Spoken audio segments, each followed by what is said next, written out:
తెలంగాణలో జరుగుతున్న ఎమ్మెల్యే కోట ఎమ్మెల్సీ ఎన్నికల రంగంలోకి రాములమ్మ ఎంట్రీ ఇచ్చారు. తనకు అవకాశం ఇవ్వాలంటూ ఢిల్లీ వెళ్లి ఏఐసీసీ అధ్యక్షుడు మల్లికార్జున ఖర్గేను కలిశారు. ఆమె పార్టీ కోసం తాను త్యాగాలు చేశానని, వాటిని గుర్తించి ఎమ్మెల్సీ ఛాన్స్ ఇవ్వాలని రిక్వెస్ట్ చేశారు విజయశాంతి.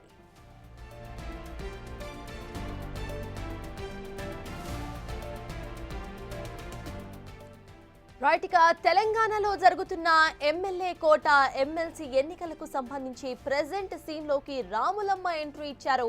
ఇటు తనకు కూడా అవకాశం ఇవ్వాలంటూ విజయశాంతి కోరుతున్నారు. ఢిల్లీ వెళ్లి ఏఐసీసీ అధ్యక్షుడు మల్లికార్జున ఖర్గేను కలిశారు. ఆవిడ పార్టీ కోసం తాను ఎన్నో త్యాగాలు చేశానని, వాటిని గుర్తించి ఎమ్మెల్సీ ఛాన్స్ తనకు ఇవ్వాలని రిక్వెస్ట్ చేశారు. రైట్, దీనికి సంబంధించిన అప్డేట్స్ మా ప్రతినిధి శివ అందిస్తారు. శివ, చెప్పండి, ఇటు విజయశాంతికి ఎమ్మెల్సీ కోటా టికెట్ ఇచ్చే అవకాశం ఉందనుకోవాలా? అసలు అప్డేట్స్ ఏంటి?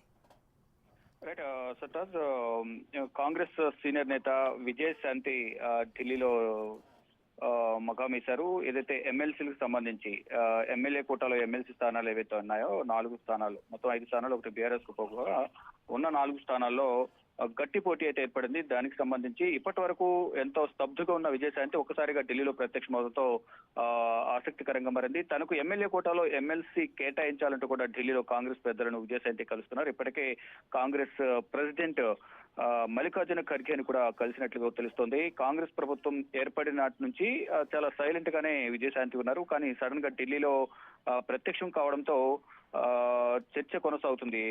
విజయశాంతి ఎపిసోడ్ అనేది ఆసక్తికరంగా మారింది. ఎందుకు ఢిల్లీ వచ్చారు? ఎమ్మెల్సీ కోటాలో, అది ఎమ్మెల్యే కోటాలో ఎమ్మెల్సీ స్థానం కోసమా, ఏమైనా ఇతర కారణాలు ఉన్నాయా అనే దానిపై మాత్రం చర్చ కొనసాగుతుంది రాజకీయ వర్గాల్లో. మరి ముఖ్యంగా ఏదైతే గత కొంతకాలంగా సైలెంట్ గా ఉండి ఇప్పుడు ఎమ్మెల్యే కోటా ఎమ్మెల్సీ స్థానానికి తాను కూడా యాస్పిరెంట్ గా ఉన్నాను, తనకు ఈసారి అవకాశం ఇవ్వాలనేది అధిష్టానం, కాంగ్రెస్ అధిష్టానం పెద్దలను కలుస్తున్నట్టు తెలుస్తోంది. దానిలో భాగంగానే ఢిల్లీలోని రాజాజీ మార్గ్ లో ఉన్న ఖర్గే నివాసానికి వెళ్లి కలిసినట్లుగా కూడా తెలుస్తోంది. అయితే మరి కాంగ్రెస్ అగ్రనాయకత్వం ఏ విధంగా స్పందించింది, విజయశాంతి ప్రతిపాదనకు కాంగ్రెస్ ప్రెసిడెంట్ ఏ విధంగా స్పందించారనేది కూడా తెలియాల్సింది. కానీ ఆశావహుల సంఖ్యలో అయితే రోజు రోజుకు పెరుగుతోంది. ఇటు విజయశాంతితో పాటు ఇతర మరికొంతమంది సీనియర్ నేతలు మొదటి నుంచి కాంగ్రెస్ పార్టీ కోసం కష్టపడి పనిచేశాం కాబట్టి ఈ 4 స్థానాల్లో మాకొకసారి అవకాశం ఇవ్వాలనేది కూడా అందరూ అయితే విజ్ఞాపనలు చేస్తూ ఉన్నారు.